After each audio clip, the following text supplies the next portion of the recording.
Beleza, galera? Aqui é Darley da V8 Mecânica, vocês estão assistindo aí nosso canal Plantando Oficina. E hoje eu vim dar o feedback de como está o andamento aqui daquela Fiorino que deu problema no motor, que foi uma tristeza. E eu para ser sincero, eu não sei o que deu problema nela ainda, porque tinha 3 possibilidades aqui nesse carro e como resolveu as 3, o carro voltou a funcionar. Nesse momento aqui o carro está fazendo o teste de vazão do cilindro. E como que primeiro eu vou mostrar para vocês aqui que a água dele não está subindo.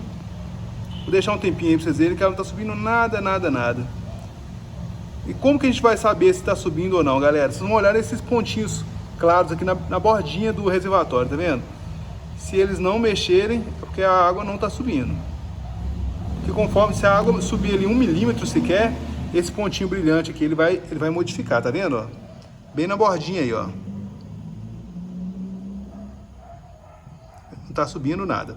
Só que esse teste de vazão, ele a gente não faz ele só para identificar se a água aqui está subindo, não. Tem outras coisas que a gente pode testar aqui. O que a gente faz nesse caso aqui? A gente injeta uma pressão no cilindro e essa pressão ela vai mostrar se ela está saindo do cilindro ou não, ou se está ficando estanque lá dentro do cilindro, dentro do primeiro cilindro aqui que estava com problema. Nesse caso que está dando para ver que ele está com uma baixa compressão.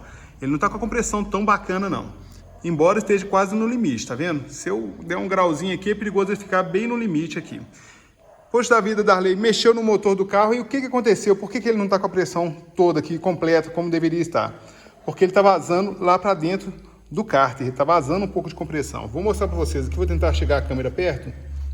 Olha.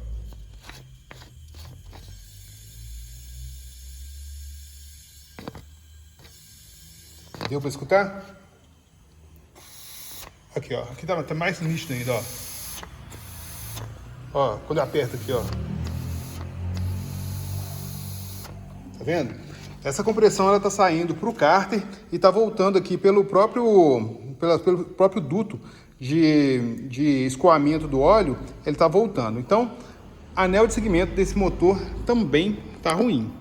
Não é que ele tá ruim, que ele vai parar de funcionar não, viu, galera? Isso aqui, se bobear, pode rodar mais 5, 10 anos. A gente não sabe como que está a condição dele, a não ser que a gente desmonte. Porém, como ele deu defeito só na parte de cima, nós trabalhamos só na parte de cima e isso aqui foi em garantia para o cliente. Bacana? Por que foi em garantia? Porque eu não sei. Precisa entender essas coisas, hein, galera?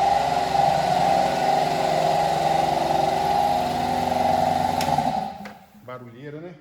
É isso mesmo, a gente vai ficando meio lesado, meio surdo, a oficina é desse jeito. Mas o que acontece, galera? Eu não sei informar se o problema aqui foi no parafuso do cabeçote, se foi na junta do cabeçote, se foi o cabeçote em si que deu problema ou se foi o bloco do motor. Então tem isso aí tudo para poder dar defeito aqui.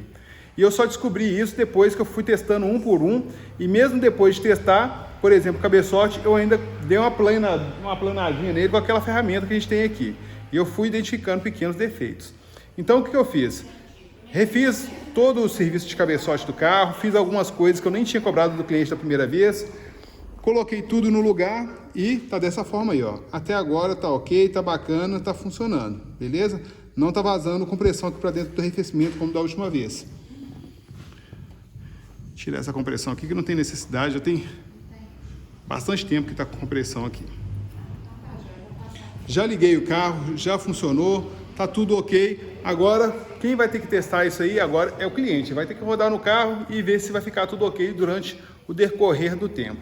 Porém, galera, infelizmente, esse carro é um carro que nós estamos tentando restaurar ele. Ele não está 100%. Ele não vai ficar 100%. Por quê? Porque o cabeçote dele está com cavitação. O bloco do motor dele está com um pouco de corrosão. E a gente vai tentando fazer aqui um serviço para tentar melhorar ele a ponto que o cliente consiga rodar no carro.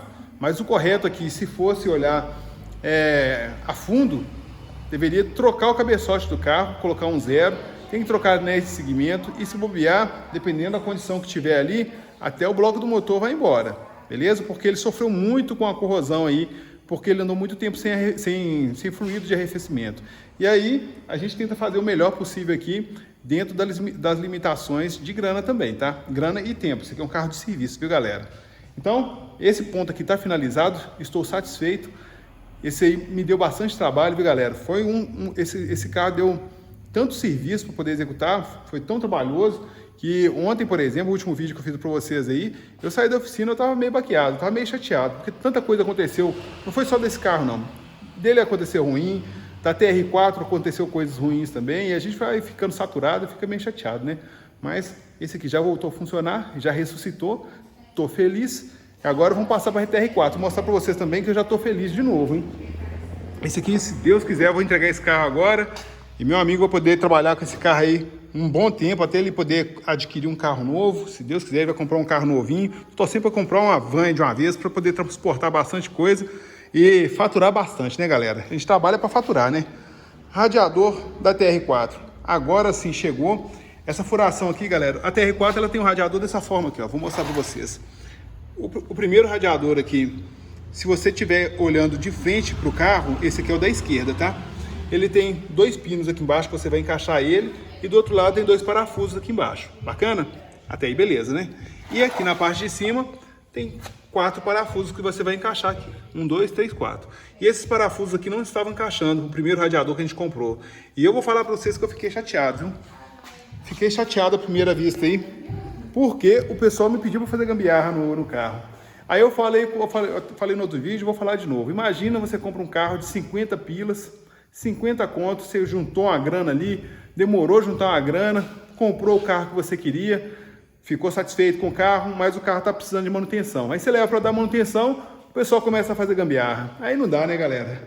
Ela aí, ó, a TR4 grandona, 4x4, com reduzida. Esse carro é bacana, hein? Tô doido para colocar ele no test drive aqui, colocar ele no barranco ali, subir umas montanhas.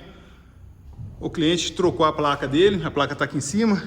Já aproveitei e falei com ele para comprar essas proteções aqui, ó, para colocar a placa, dá um acabamento muito bom, evita do pessoal desparafusar aqui a placa, evita dela quebrar, evita dela cair. Isso aqui é bem bacana. Depois eu vou fazer um vídeo mostrando como que instala isso aqui para vocês. Então, um problema ali está resolvido, outro problema aqui está em andamento. Por que em andamento? Porque esse carro ainda falta parte do sistema de freio traseiro, é bem complicado de trabalhar nele. Vamos ter que desmontar também os freios dianteiros, vou ter que desmontar, para poder dar uma avaliada aqui no êmbolo da pinça, para ver se está tudo ok. Vou ter que tirar o cabo do freio de mão desse carro, possivelmente vou ter que fazer a lubrificação do cabo do freio de mão, porque também não está achando para comprar esse cabo aqui. Aí vou ver com o cliente se ele vai esperar um pouquinho para comprar no Mercado Livre, ou se vai querer que faça a lubrificação. O que ele quiser que eu faça, eu faço.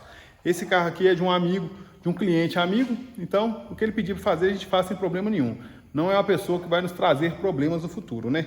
Da mesma forma que esse aqui também é amigo, não me traz problema de jeito nenhum. Inclusive o carro deu defeito, ele soube do defeito, trouxe o carro para cá para a gente fazer a revisão nele novamente, muito tranquilo, muito consciente das coisas, e é isso que a gente precisa, né, galera? E logo em seguida vai ter esse Uno aqui, ó. Esse Uno também é um vizinho aqui da oficina, comprou ele para poder colocar no trabalho, só que ao comprar o carro, ele achou que estava tudo ok, viu que o carro está cheio de problemas, está cheio de BO, e nós vamos resolver.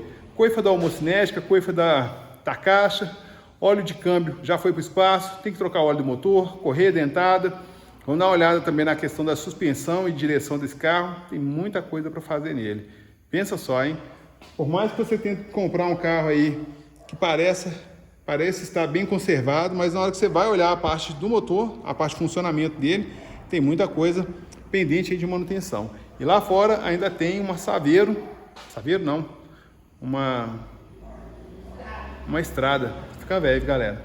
Tem uma estrada também para fazer motor. Então, assim que eu entregar essa Fiorino, vou colocar o Uno no elevador, vou colocar a estrada aqui no meio da oficina e já vou dar aquela depenada no motor dele. Vou mostrar para vocês o que tem de errado nesse carro também. E esse aqui vai ser parte de um outro vídeo, que vai ser revisão do Fiat Uno. Se eu não me engano, esse aqui é o eletrônico, hein, galera? Deixa eu ver aqui. Eu acho que é isso mesmo. É o Uno Mille, se eu não me engano, esse aqui é o eletrônico. Eu não lembro direito. Mas quando eu tirei carteira, eu tirei num carro parecido com esse aqui. Foi muito bacana. Meus braços estão doendo até hoje, tanta força que eu fiz na direção dele. Bacana? Um grande abraço para vocês aí. Até mais.